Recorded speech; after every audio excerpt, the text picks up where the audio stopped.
Oh, hey there, it's me, K-von Moezzi, by far the most famous half-Persian comedian in the world. That's right, my father is a Muslim immigrant from Iran, which is in the Middle East, near Egypt, which we all know is in Africa, so I'm gonna go ahead and identify as black for this episode. You could call me K-von Moezzi, and I'm gonna need to be black because it will be by far the most triggering episode we've ever made. Before we get into that, a little bit about me and how I relate to the black community. First of all, I've had a black president for 30% of my adult life. Growing up, my favorite basketball player was Michael Jordan, favorite golfer Tiger Woods, favorite boxer was Mike Tyson, favorite baseball player was David Justice, favorite movie star was Denzel Washington, favorite comedian was Eddie Murphy, and my favorite dancer was Michael Jackson, which you could say he lightened up over time. But that's the whole point. It doesn't matter if you're black or white.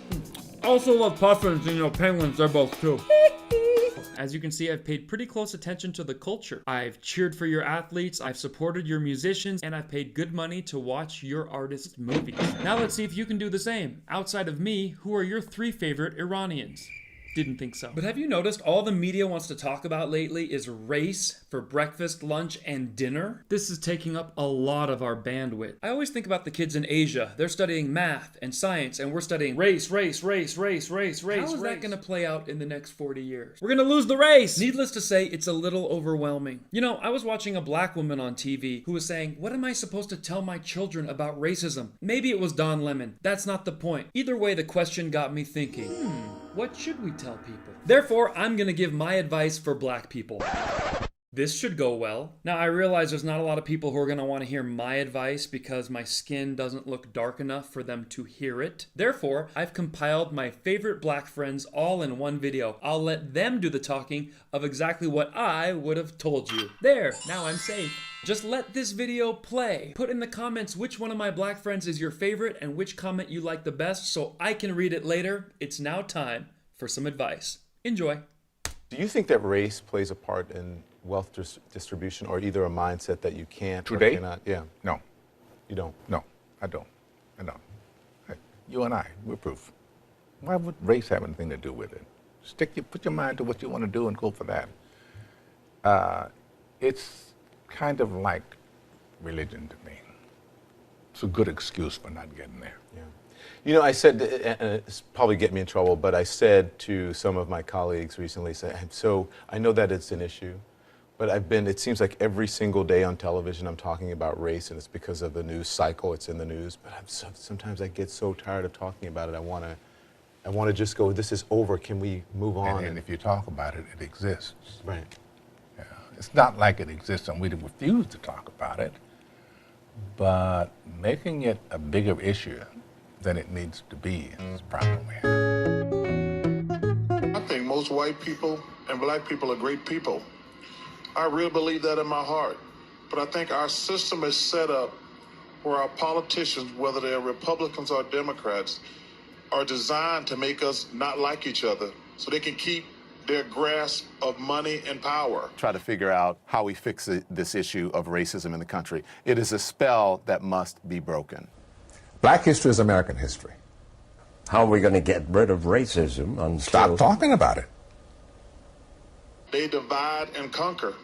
I truly believe in my heart most white people and black people are awesome people, but we're so stupid following our politicians, whether they are Republicans or Democrats. And let's be clear, there is no vaccine for racism. And their only job is, hey, let's make these people not like each other.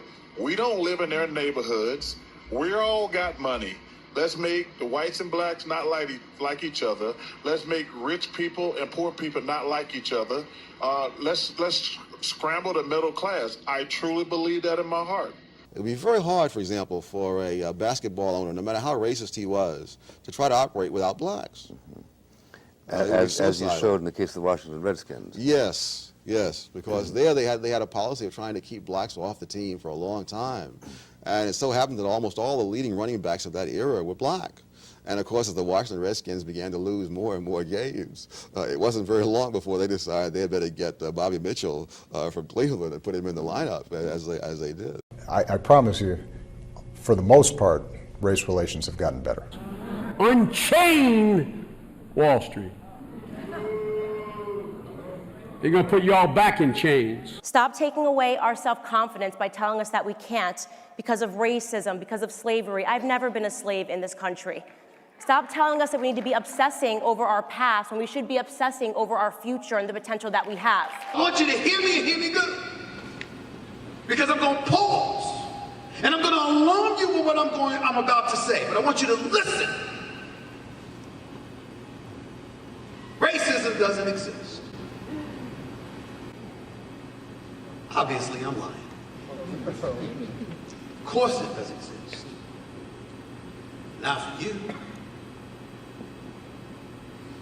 See, you don't have to go to the back of the bus. You're not denied the opportunity to eat at restaurants, or to enter nightclubs, or to patronize businesses. You have the right to vote. You're not being lynched.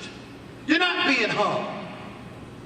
You're not going through the trials and tribulations your ancestors, recent and far beyond recent, endured so you can sit here today. You're older. You know I'm not talking about you. But youngsters, nobody's trying to hear that. You need to understand that white folks got problems too. Some of them can't pay their bills. Some of them are struggling. Some of them are being denied opportunities. And you need to understand that, because when people are going through their own problems, they are not going to lament what your trials and tribulations are. Do you think that we can truly make change as things are right now? Well, it starts in the home. You know, if the father's not in the home, the boy will find the father in the streets. Yeah, I saw it in my generation and every generation before me and everyone since. It starts in the home. You know, if the streets raise you, then the judge becomes your mother, and you know, and prison becomes your home. I know for a fact that had I had a father, had I had someone, and I hate saying this because white people love hearing black people talk about this, but had I had a father, had I had some of these opportunities, I'd have been able to help my mother more. America is not a racist country.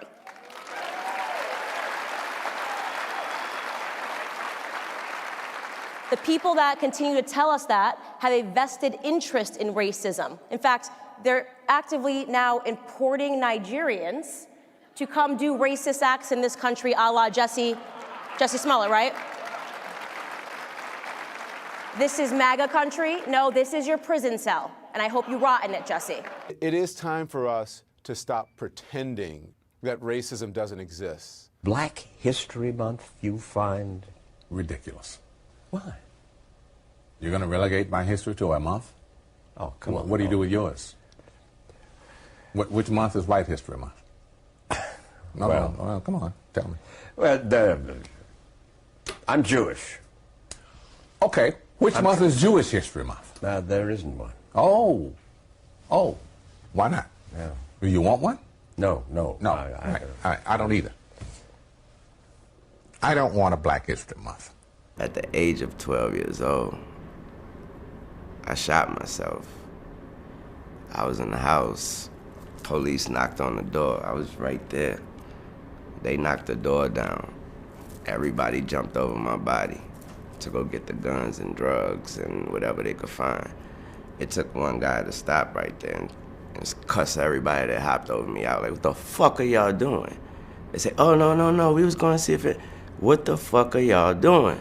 We called the ambulance. A fucking ambulance? Do you not see this kid on the floor with this hole in his chest?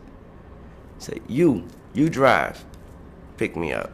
Brought me to the hospital. He didn't drop me off at the ambulance and say, you take him. He brought me to the hospital room and made two and stood there and waited till the doctor said he's gonna make it.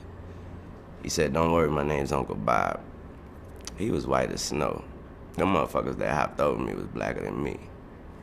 Was he a cop? Yeah, he was a cop, and my life was saved by a white man. I don't know what racism is.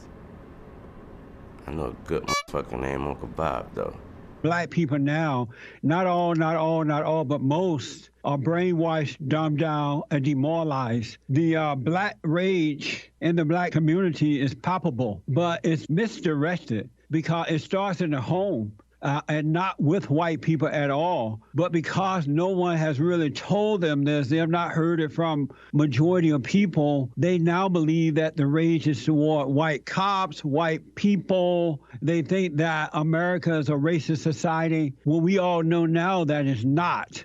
And there's no such thing as racism. There is no such thing as racism. It's either right or wrong, good or evil. And most black people today are on the side of evil.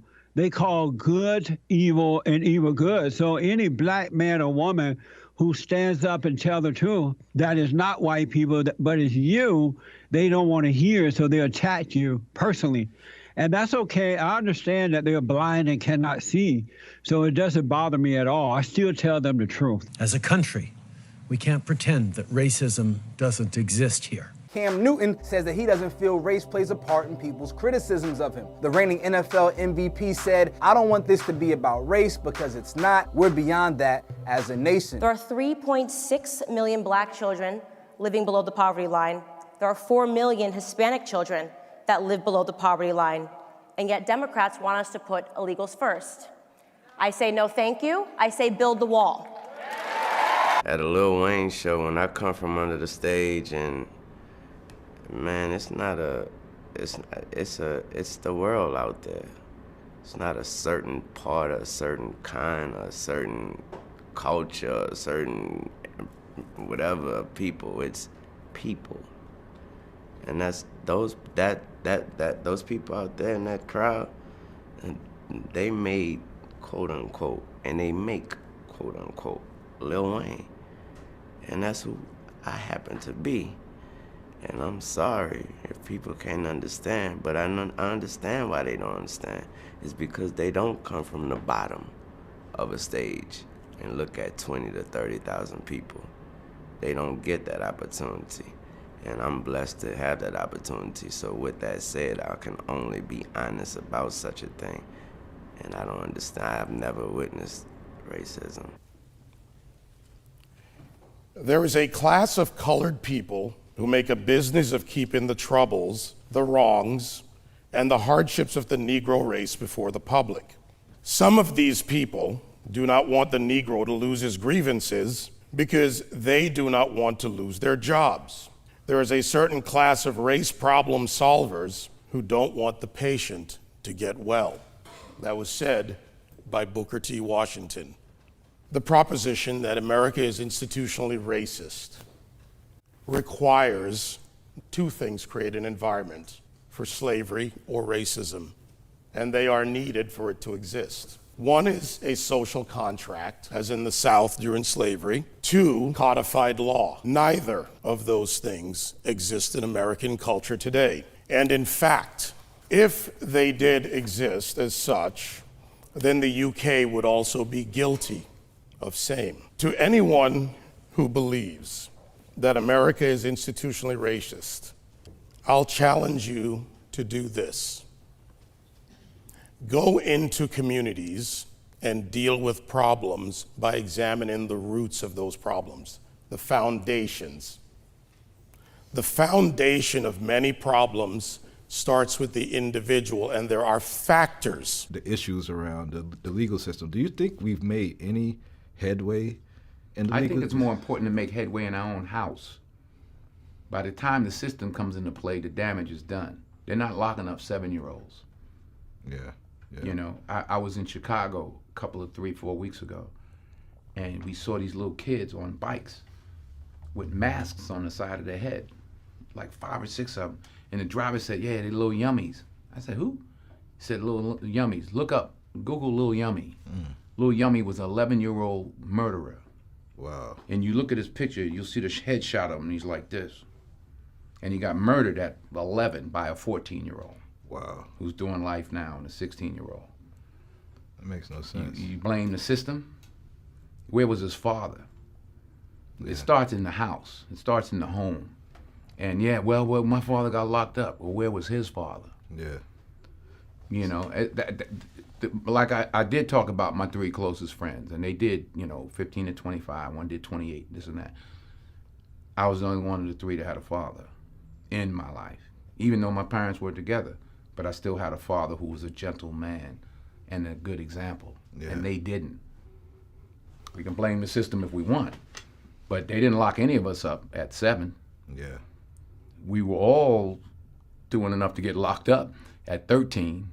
My parents sent me in another direction. They didn't have anybody to help them, and they kept doing what they was doing, and the system got them. I've chosen to cross different parts of the media world, done the work so that I'm qualified to be in each one. I never considered my color the issue. I considered my qualifications the issue. Well, David, you know, that's a whole nother long conversation about white privilege and things that you have the privilege of doing that people of color don't have the privilege of. How do I have the privilege of white privilege? David, by virtue of being a white male, you have white privilege. This whole long conversation, I don't have time to get into it. Ariva, I hate to break it to you, but you should have been better prepped. I'm black. Okay, then I stand. See, you went to white privilege. This is the falsehood in this. You went immediately with an assumption. Your people, obviously, or you didn't look. You're talking to a black man who started out in rock radio in Boston, who crossed the paths into hip-hop, rebuilding one of the greatest black stations in America, and went on to work for Fox News, where I'm told apparently blacks aren't supposed to work, but yet you come with this assumption and you go to white privilege. So this troll writes me and says, Elder, you keep saying there's no racism. Penalty flag. $10,000 to your favorite charity where you find where Elder said there's no racism. What Elder says is that racism is no longer a major factor in American life anymore and can no longer hold somebody back who's determined. You know who else would agree with me, although it's always dicey to say dead people would agree with you? Martin Luther King. A little more than 40 years before Barack Obama became president, he was interviewed. Frankly, I have seen certain changes in the United States over the last 2 years that surprised me. I've seen levels of compliance with the Civil Rights Bill and changes that have been most surprising. So on the basis of this, I think we may be able to get a Negro president in less than 40 years. I would think that this could come in 25 years or less. Note he didn't say when a black person becomes a CEO of a Fortune 500 company. He didn't say when a black person becomes president of an Ivy League university. He didn't say when a black person becomes coach of Notre Dame. He didn't say when a black person becomes the head of the American Medical Association, when a black person becomes the head of the American Bar Association, when a black person becomes a governor of one of the original states of the Confederacy, all of which have happened. He said the mountaintop, the peak, the summit is when a black person becomes president of the United States. Now that has not stopped people like Eric Holder, the former AG under Obama, who in my opinion is a more dangerous race card hustler than Al Sharpton, from saying America is still bedeviled by what he called pernicious racism. He gave 3 examples. Let's go over them because none of them hold water. Example number 1, he said that black boys get suspended and expelled from schools longer, sooner, more often than do white boys. And he's right. What Jackson didn't say is that irrespective of the race of the teacher, irrespective of the race of the principal, irrespective of the race of the school board, black boys are disproportionately kicked out compared to white boys. Do you know why? Behavior. Reverend Jackson sued the Decatur School Board, which was all white, for expelling some black boys who were fighting after a football game. This fight broke out in the stands of the MacArthur-Eisenhower football game in Decatur. As a result, 6 students were expelled, the result of the district's zero-tolerance policy on violence. But the school board's decision caught the attention of Reverend Jesse Jackson of the Rainbow Push Coalition in Chicago. The school board noted, as I said, that it doesn't matter the race of the principal or the school board. Black boys are disproportionately kicked out compared to other races of a given school. Now, why does anyone not want to talk about behavior? Is it not true that black boys are far more likely than white boys to come from single-parent households? And forget about Elder. Barack Obama said a kid raised without a father is 5 times more likely to be poor and commit crime, 9 times more likely to drop out of school, and 20 times more likely to end up in jail. Why are we talking about that? There is a huge problem here. And blaming teachers, calling them racist, does that get us anywhere? Now, Eric Holder's second example of pernicious racism, voter ID laws. Attorney General Eric Holder is an outspoken critic against these and similar voter ID laws. Apparently he doesn't think black people can get ID. A lot of the assumptions that people make about people having the necessary ID is not accurate. There are a substantial number of people who live in cities who do not have driver's licenses. There are people who have voted for 50 and 60 years who do not have the required identification that some of these new laws say they must have in order to vote. In some instances, as we saw in Texas, getting the required identification materials is too difficult. Really? You carry ID around? Yes, I have state ID. Do you carry ID? Yes, I do. Do you know any black person who doesn't carry ID? No. Everyone that I know has an ID. Why would they think we don't have ID? That's a lie. Why would they say that? Do you have ID? Yes. Because I have my ID and my friends have their ID, so like, we know what we need to carry around. Do you know any black adult who does not have ID? No, I don't. Is it a weird thing to even say that? Yes, it is. What is this, some type of trick candy cameras? I know, right? That's the only thing I brought with me. Those are legit IDs. I heard a lot also that black people can't figure out how to get to the DMV. Really?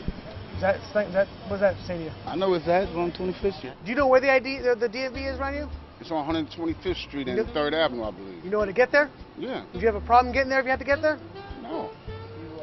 I know these sound like silly questions. You know how to get to the DMV? Of course. You know where it is? Yes. You can get there? Uh-huh. No problem. No problem. Just checking. Okay. And I also heard a lot that black people, especially poor black people, have no access to the internet, can't figure out how to use the internet. That's just stupidity, honestly. Everybody has access to the internet. Even a little kid can figure out how to work the internet. The other thing we found is, and I'm sorry to go on, but this is really important to me, the other portion is a lot of people don't know how to register. Not everybody in the community, in the Hispanic and the African American community, particularly in rural areas that are distant and or inner city districts, know how to get online. I had access to the internet for years.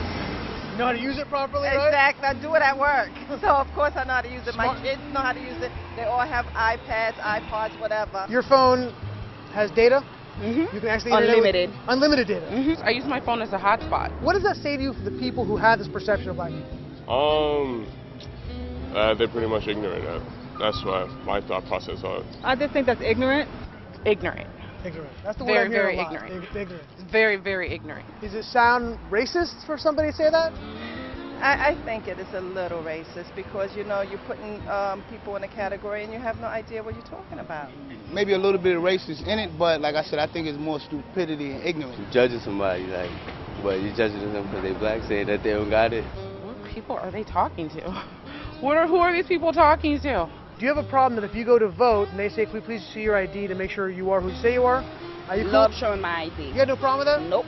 Would you have a problem if when you go to vote, if they say, can we please just see your ID to make sure you are who you say you are? Do you have an issue with that? No. And you know what else? Polls show black voters support voter ID, in some cases almost as much as white voters do. If voter ID laws are suppressing the black vote, it ain't working. In 2008, the year that Barack Obama ran for president, as a percentage of eligible voters, more blacks voted than did whites. So the voter ID laws, if they're designed to suppress the black vote, they ain't working. The third example that Eric Holder gave is the fact that black criminals get a longer sentence for the same crime committed by a white criminal. What he didn't tell you is that the U.S. Sentencing Commission says that when a judge examines a criminal's record and looks at convictions, that becomes part of the sentencing. And it turns out that the average black criminal has a longer criminal record than the average white criminal. That accounts for the discrepancy.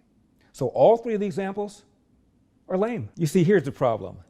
When the demand for examples of racism exceeds the available examples of racism, it becomes necessary to invent new examples of racism. And often it's complete and total horse.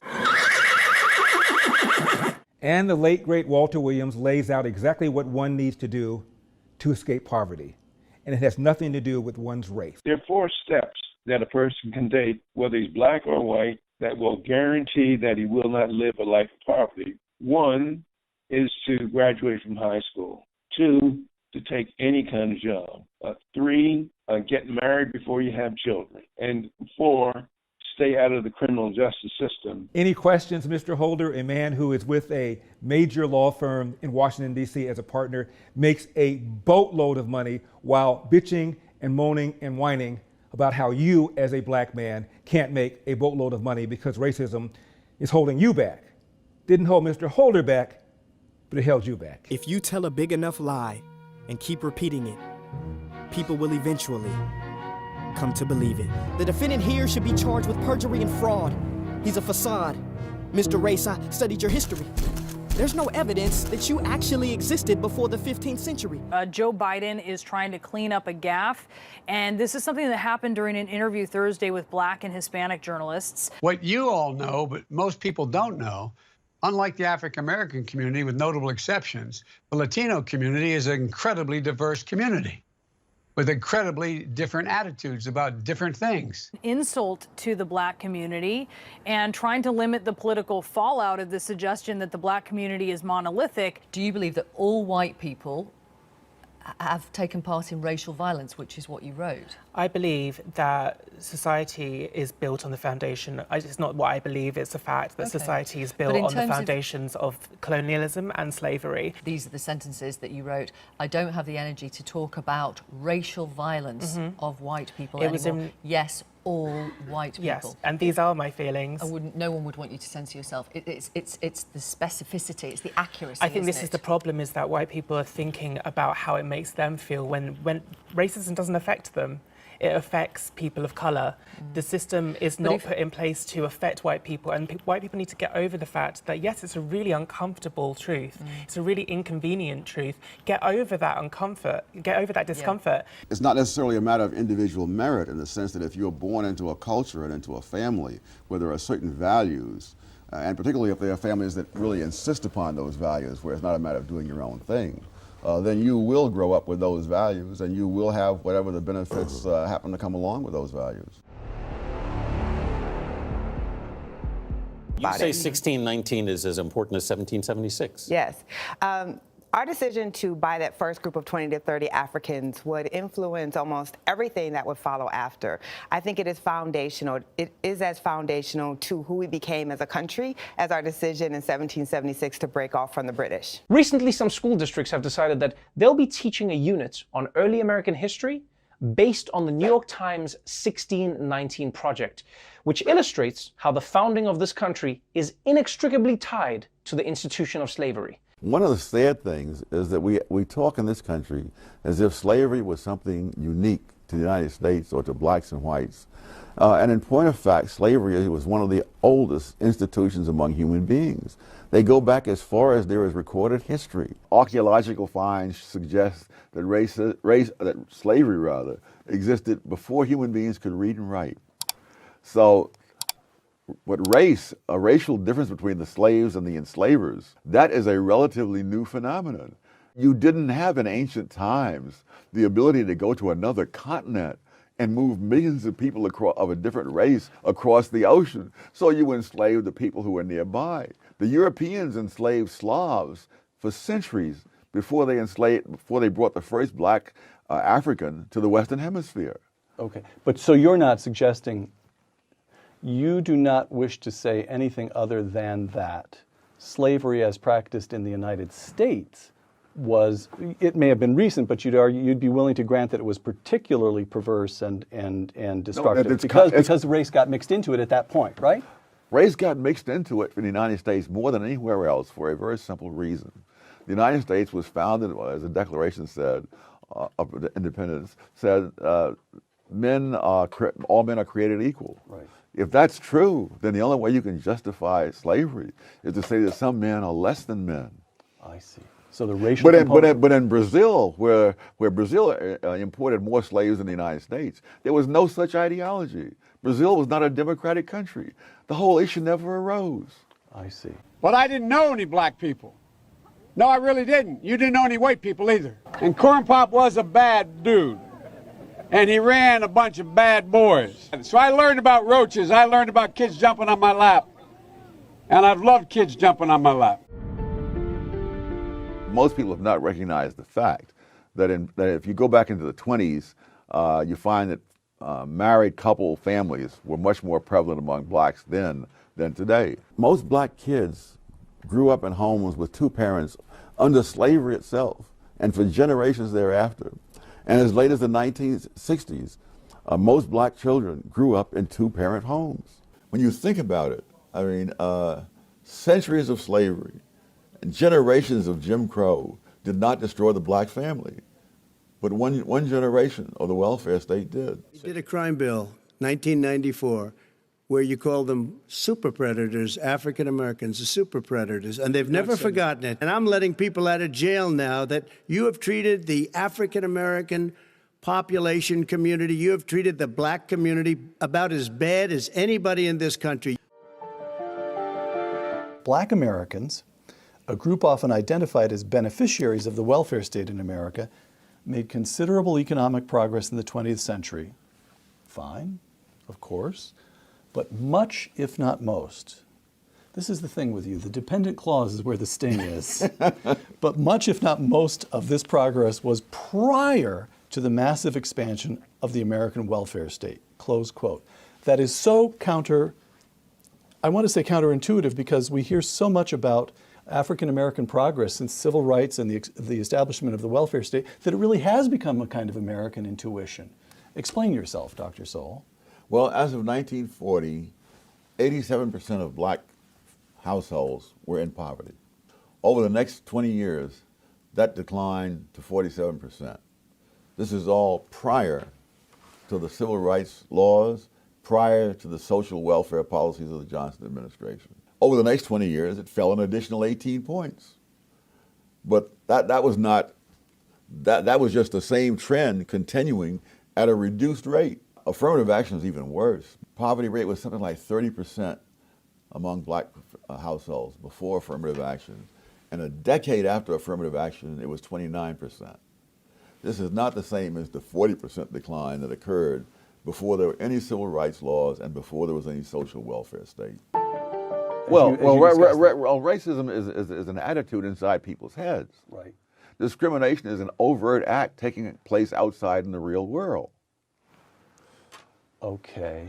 So not only with blacks, but you find the same thing with Jews in previous centuries, that part of the United States where there was the most racism against blacks, namely the South, right, is where black construction workers were much more common than they were in the North, right on into the 20th century. Most people are unaware that in the South, blacks were the construction workers. I remember a professor at Howard University saying that when he was a boy in the South, his father pointed to some man on the street and said, he was the first white construction worker in this town. And so what was going on there? The racism did not, so whites could think of blacks as somehow or other separate, but they'd still employ them because the market made it profitable to do so. Yeah, in fact, yes. In fact, a law had to be passed to stop this because in the 20s, and particularly as the Depression got underway, black construction companies in the South using black non-union labor would come up to the North and underbid on government contracts, taking them away. And so this was very common to the point where they passed the Davis-Bacon Act, which said that on government contracts you must pay the prevailing wage, which translated almost invariably into the union wage. So your point on the distinction between racism and discrimination is, don't worry about racism. It's inside people's heads. You can't measure it. There's a strongly subjective, just forget about it, concentrate only on discrimination. And the best answer to discrimination is to let markets operate, because then people will discover, it will tend to militate against discrimination. Oh, yes, when people have skills to offer, they'll be employed. Whatever this notion of racism in people's heads is, don't worry about that. Is that right? Yeah, what I'm saying essentially is that racists may prefer one race to another, but they prefer themselves to everybody else. So they'll do what's profitable. That's right. That's right. It's the white man I severe, but it's my own kind doing all the killing here. Woo! Did you like that? Am I canceled yet? Who knows? Put it in the comments. If you like my videos, I have 400 more on youtube.com/KVonComedy. Subscribe, and if you want to support truth through laughter, because I'm over here waking America up with the art of comedy, then there's 3 ways you can help. The easiest, just share my videos. Or you can make a one-time donation on GoFundMe.com/KVonComedy. Or Venmo at K-von-K-von. Or the final way, become a subscriber on Patreon or Locals. Now, if you'll excuse me, I'd like to go party like it's 1999. AKA kick it with my homies. Rough ride.